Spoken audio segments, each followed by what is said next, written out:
avec les sciences pour retrouver Monsieur Ly. Monsieur Ly, bienvenue. Vous restez avec la santé, je pense bien. Merci beaucoup. Merci d'être encore là. Bonjour, inspecteur. Bonjour à doyen Massamba. Avant tout d'abord, les réflexes conditionnels. Parce qu'aujourd'hui, les sciences sont à l'honneur. D'après M. Dieng, je fais la suite. Ce que je vais présenter aujourd'hui, c'est la suite. Je vais créer, parce qu'en situation de pandémie, vous allez mieux comprendre à ce moment où on parle beaucoup de vaccins et de traitements concernant cette pandémie, qui est le coronavirus. Parce que puisque maintenant il y a des difficultés par rapport à, pour traiter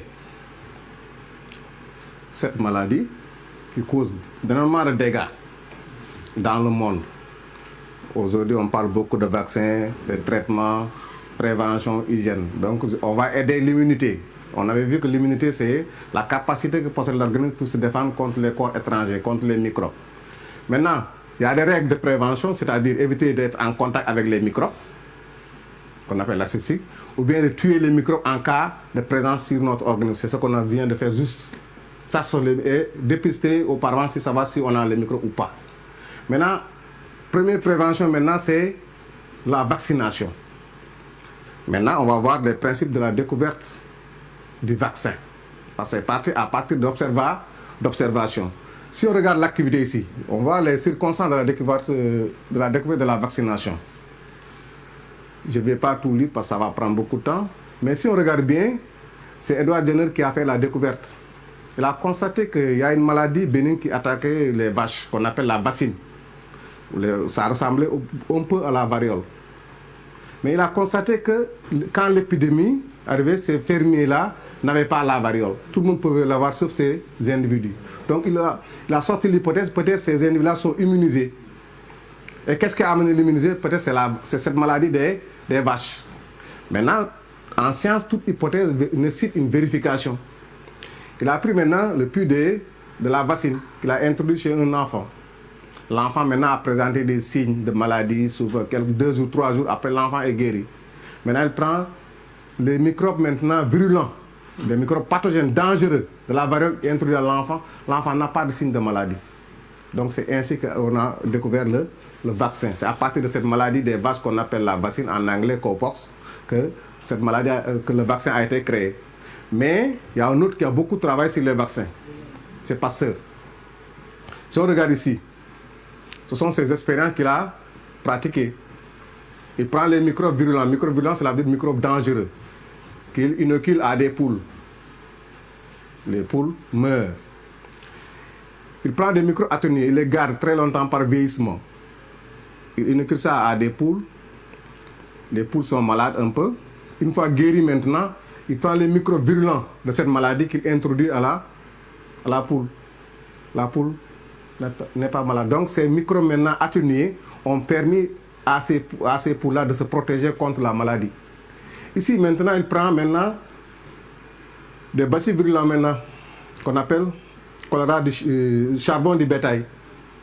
Il inocule maintenant au mouton, maintenant c'est la mort du mouton.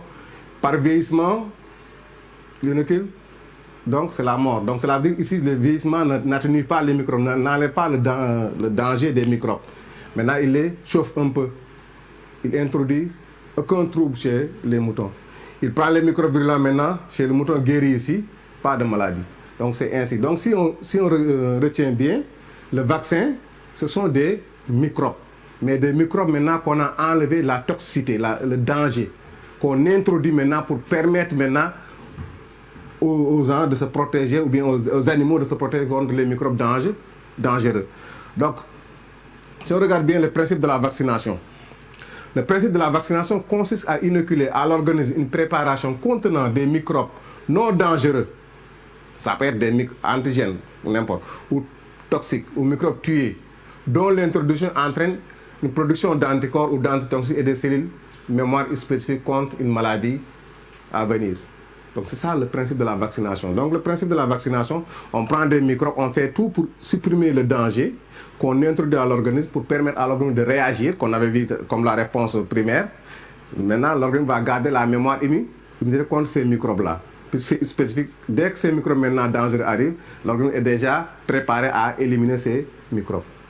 Maintenant, il y a un autre, ce qu'on appelle les principes de vaccination de rappel. Si vous regardez bien, première injection du vaccin, la production est lente. Ça nous rappelle la réponse primaire.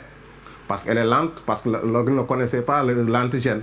Donc, il produit un faible taux d'anticorps.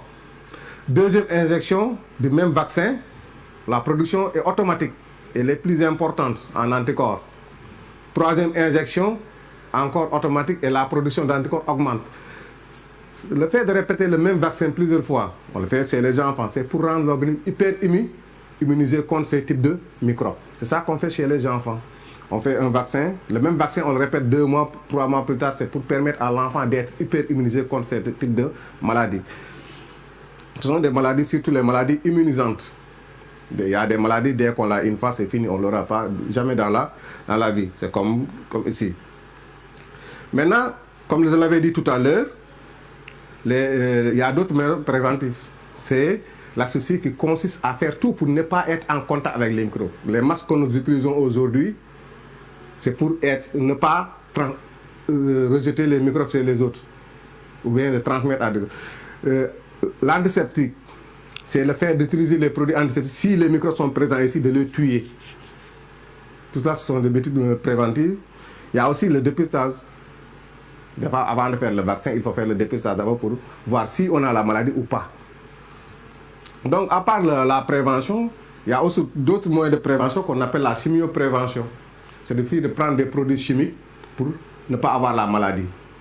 Comme le chloroquine qu'on est en train de prendre pour ne pas... Beaucoup de débats par rapport à ça. Mais il y a aussi le traitement. Si maintenant la prévention n'est pas suffisante, maintenant on aide l'organisme à traiter en cas de maladie. Le premier traitement maintenant, c'est ce qu'on appelle la chimiothérapie. La chimiothérapie, ça vient...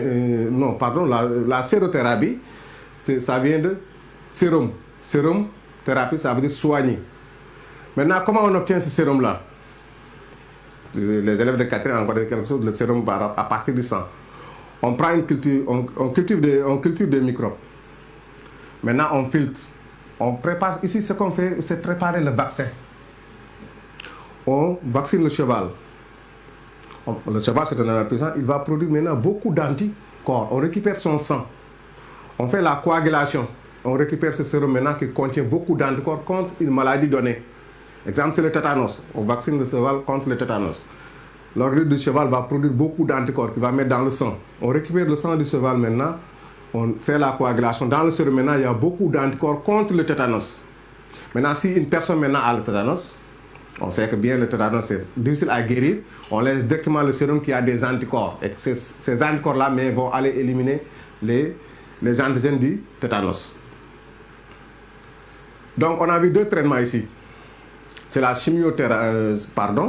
c'est la vaccination et la sérothérapie. Là-bas, c'est la prévention. Ici, c'est le traitement.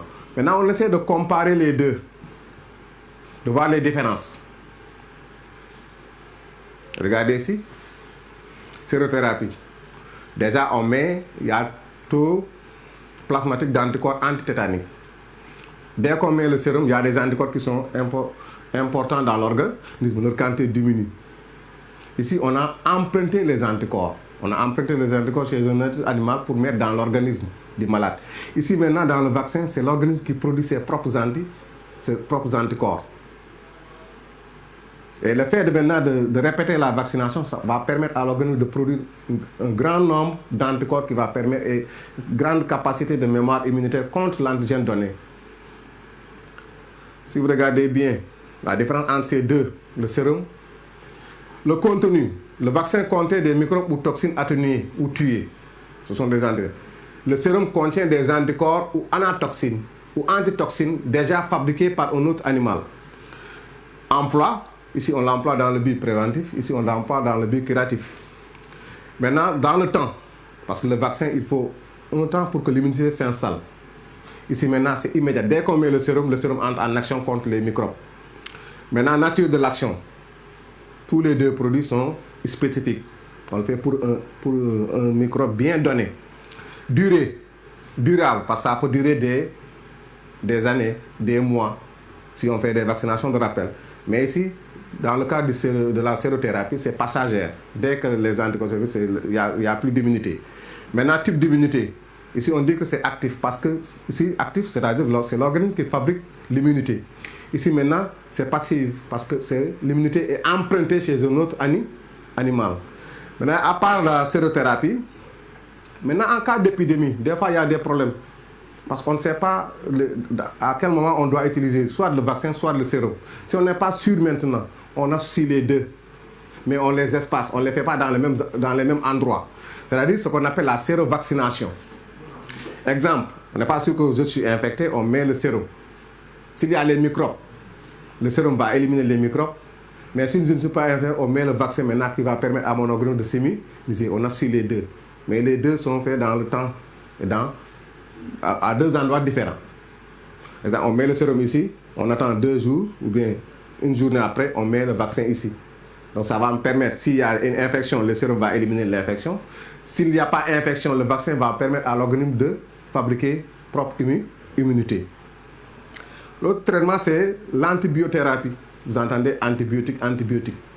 L'antibiotique aussi est parti d'une observation effectuée par Fleming.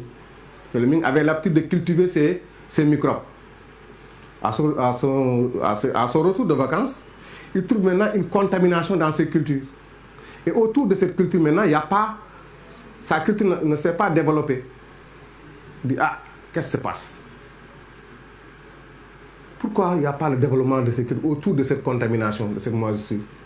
Il se pose la question, donc il va dire, cette moisissure a empêché le développement de ces microbes. Il va maintenant pratiquer l'expérience. Il va récupérer la substance maintenant sécrétée par cette contamination qu'il va mettre ici avec beaucoup de microbes. Si vous observez bien, il y a des microbes qui sont repoussés, il y a des microbes qui sont développés jusqu'à ce produit. Donc ces microbes maintenant qui sont repoussés, cela veut dire que cette substance-là empêche les autres de se développer, mais pas les bacilles de la typhoïde, par exemple.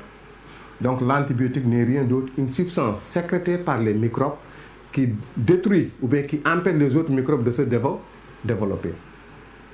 C'est ça qu'on appelle l'antibiothérapie. Donc un antibiotique est une substance antimicrobienne sécrétée par un micro-organisme ou produite par synthèse au laboratoire pour guérir des maladies infectieuses.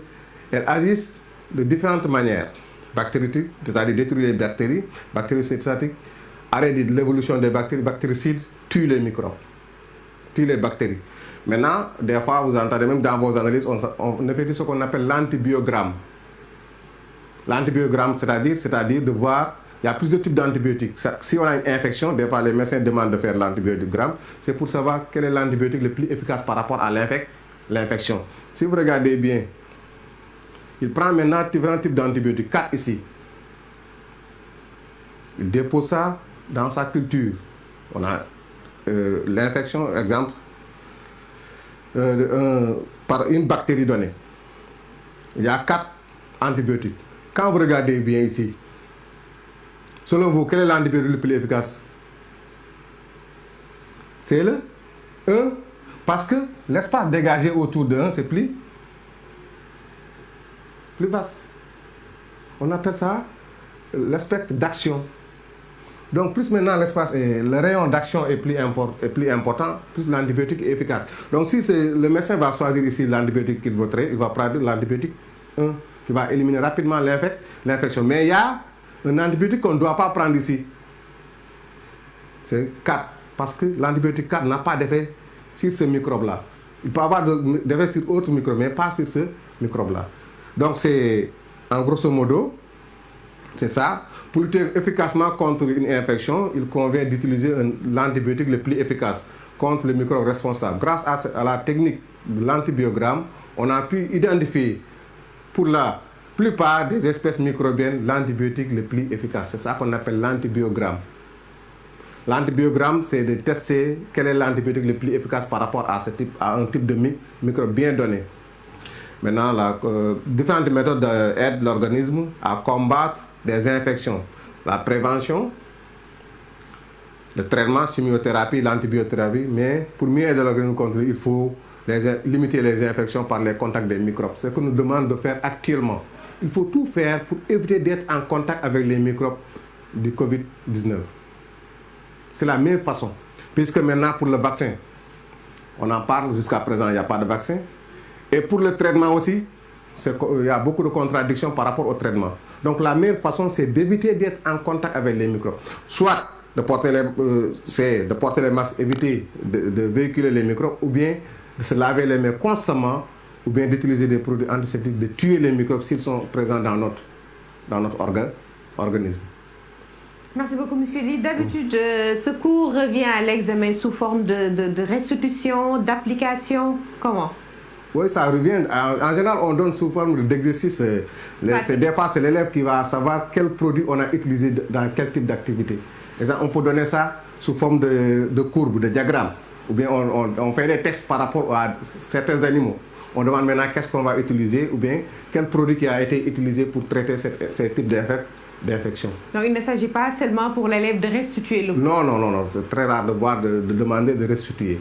Des fois, le plus souvent en SVT, on met l'élève dans un contexte maintenant de sortir maintenant, des fois, les phénomènes étudiés, les notions étudiées en cours. Il s'agit de vaccination, ou bien il s'agit de sérothérapie ou de l'antibiothérapie. D'accord. Merci beaucoup. Je pense que c'est bien clair et pour nous et pour les apprenants qui sont à la maison, qui suivent la salle des profs de la télévision Futur Média. Alors, vous êtes d'attaque pour le 2? Inch'Allah. C'est dans quelques heures, dans quelques jours. Merci. Je suis toujours prêt par rapport à ça. Pas très angoissé, pas beaucoup d'appréhension. Non, pas du tout. Alhamdulillah. Alhamdulillah. Coucou à tout le monde, surtout à ma famille et aussi à mon village qui est tout là-bas au Fouta, Vassaké. Je vous remercie beaucoup. Vous m'avez permis de donner le peu que j'ai dans la tête. Merci beaucoup. Merci beaucoup, Monsieur Ly. Je pense, merci en tout cas pour ce cours sur l'aide immunitaire. Il nous a permis de revenir un peu sur le vaccin, le sérum, mais aussi échanger plus amplement avec les élèves qui sont en classe de 3e et qui retournent à l'école dans moins de 48 heures. Nous restons au Fouta.